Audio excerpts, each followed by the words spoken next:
আসসালামু আলাইকুম সুপ্রিয় দেশবাসী।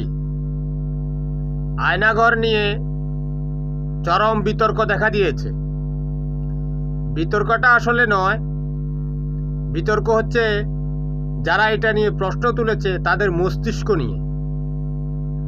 কারণ এরা হচ্ছে নৃশংস জঙ্গি গণহত্যাকারী বঙ্গকসাই শেখ হাসিনার অনুসারী।